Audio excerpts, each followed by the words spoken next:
This video is about fingerboard maps. So this is a fingerboard map. It's going to help us see how to play notes in a piece of music. We can take the notes that we see on our sheet music and write them on this picture. I'm going to start by drawing one for violin, and you can see it says highest string and lowest string above these boxes. So I'm going to write in the open string names, starting with E is the highest, A, D, and then G is the lowest. Because viola is quite similar, I'm going to write a viola one right underneath the violin. Of course, our highest string is A, then we have D, G, and C is the lowest for viola. Now that I've gotten my open strings written in from highest to lowest, I'm going to start drawing these circles.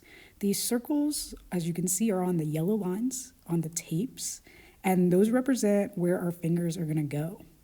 Since we have those circles written in there and we know our fingers are going to go on those circles, let's talk about which fingers we have. So we have 1, 2, 3, and 4 for violin and viola. Sometimes we use that fourth finger, sometimes we don't. I've only drawn circles on 1, 2, and 3. Notice that the circles are on the D and the A string. If you were to play those fingers back to back, you would have the D major scale. So now we're going to write in each of those notes. I'm writing the notes at the top of the screen. They're not corresponding with the circles or the tapes in any way. Those are just the notes in our D major scale. D, E, F sharp, G, A, B, C sharp, high D. The first one is open, and I'm going to circle that on the fingerboard map. The last note is our high D. I'm going to go ahead and write that in on the A string. For violins and violas, we play that with 3 fingers on the A string.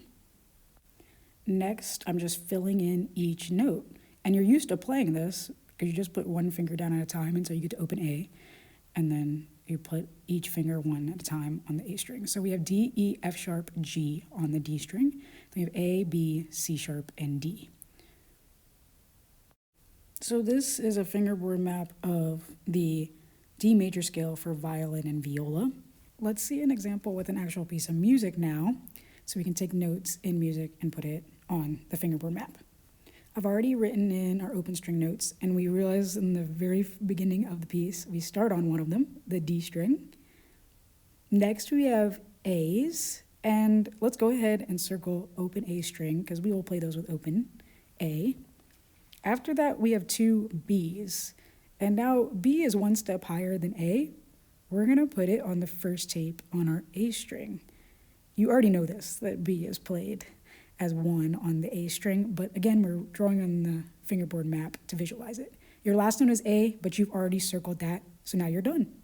So that's just a little example of how to take music notes and then put them on the fingerboard map. If you don't already know this song or recognize it, I suggest you try it on your instrument.